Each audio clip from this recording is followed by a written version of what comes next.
Rape কেসের আসামি, চোরের মুখে বড় গলা। ফেসবুকে দিচ্ছেন না?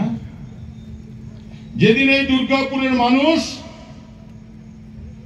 আজ যেমন হাজার হাজার মোমবাতি নিয়ে হ্যাশট্যাগ হয়ে গেল রিজাইন মমতা, তার আগে পর্যন্ত ছিল অপরাধীর শাস্তি চাই, তারপরে শুরু করে দিলেন রিজাইন মমতা। আরে মমতা ব্যানার্জি কারোর দয়াতে ক্ষমতায় আসেনি, পশ্চিম বাংলার সংখ্যাগরিষ্ঠ মানুষ বারবার চেয়েছে, তাই মমতা ব্যানার্জি মুখ্যমন্ত্রীর চেয়ারে আছে, তাই হ্যাশট্যাগ করে মুখ্যমন্ত্রী মমতা ব্যানার্জি। আপনারা এদিক ওদিক ছড়িয়ে ছিটিয়ে না থেকে দয়া করে মাঠের মধ্যে চলে আসুন। আমাদের যে দাদা, আমাদের যে মায়েরা এবং আপনারা নির্দিষ্ট স্থানেই থাকবেন, কারণ অতিথিরা এলে আমরা আমাদের আজকের এই অনুষ্ঠান শুরু করব। প্রদীপ মজুমদার মহাশয়, পশ্চিম বর্ধমান জেলা তৃণমূল কংগ্রেসের আজকের এই অনুষ্ঠান শুরু করব।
আমার এক মেয়ে দিল্লিতে থাকে, এক মেয়ে আসামে থাকতো, গৌহাটি।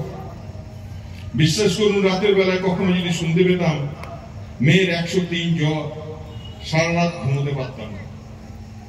যদি মেয়ের জ্বরের খবর শুনলে বুকটা এমন করে ফেটে যায়, তাহলে যার মেয়ে ধর্ষিতা হয়ে খুন হয়েছে তার বাবা মায়ের অবস্থাটা চিন্তা করি। আমরা দুর্গাপুরের মানুষ, আবেগ প্রবণ মানুষ। দুর্গাপুর কৃষ্টি সংস্কৃতির শহর, দুর্গাপুর প্রতিবাদের শহর। তাই 14ই আগস্টের রাত্রে কে খোলা জলে মাছ ধরতে নেমেছে, কে আনাচে কানাচে ঘুরঘুর করছে মঞ্চ পাবার জন্য, কারা লোকদিকে সাজিয়ে গুজিয়ে নিয়ে আসছে মমতা বন্দ্যোপাধ্যায়ের পদত্যাগ চাই বলে, সেসব চিন্তা ভাবনা করেননি। প্রতিবাদ জানাতে দুর্গাপুরের মানুষ এই চতুরঙ্গ মাঠে হাজারে হাজারে উপস্থিত হয়েছে। আমি তাদের কুর্নিশ জানাই, আমি তাদের সালাম জানাই, কারণ এই রাজ্যটার নাম বাংলা। তাই তো আজকে একটার পর একটা প্রতিবাদ মিছিল হচ্ছে। ডাক্তাররা বেরিয়েছেন, লয়াররা বেরিয়েছেন, সাংবাদিকরা বেরিয়েছেন, ছাত্রছাত্রীরা বেরিয়েছেন, সবাই রাস্তায়। সবার একটা আওয়াজ যে বিচার চাই। আপনি সমালোচনা করার জন্য বলছি, আপনাদের হাতরাসের কাণ্ডটা মনে আছে? ডিএম সাহেব নিজে যে ধর্ষিতার দেহ তার বাড়ির মধ্যে পুড়িয়ে দিয়েছে, কোন দলকে ঢুকতে দেওয়া হয়নি। তৃণমূল কংগ্রেসের এমপিদের এক প্রতিনিধি দল গিয়েছিল হাতরাসে, তাদেরকে যে ব্যবহার করা হয়েছিল সেই ব্যবহারের কথা শুনলে শিউরে উঠতাম। এই কয়েকদিন আগে উত্তরাখণ্ডে দুজন নার্স ধর্ষিত হয়েছে। অতদূর যেতে হবে কেন? 14ই আগস্ট রাত্রে যখন সবাই বলছিল রাত জাগবো, রাস্তা দখল, আমার কিন্তু এটা খুব ভালো লেগেছে, বিশ্বাস করুন। এই স্লোগানটা আমার খুব ভালো লেগেছে, আমি অ্যাপ্রিসিয়েট করছি, কারণ এটা বাংলা। তাই বাংলার মা বোনেরা এখনো ভয় পান না রাস্তায় নামতে, কারণ তারা রাস্তায় নামলে যিনি বিনিদ্র রজনী যাপন করবেন তার নাম বাংলার মুখ্যমন্ত্রী মমতা বন্দ্যোপাধ্যায়। তাই বন্ধু, আবেগ আছে, উচ্ছ্বাস, লড়াই আছে, প্রতিবাদ আছে,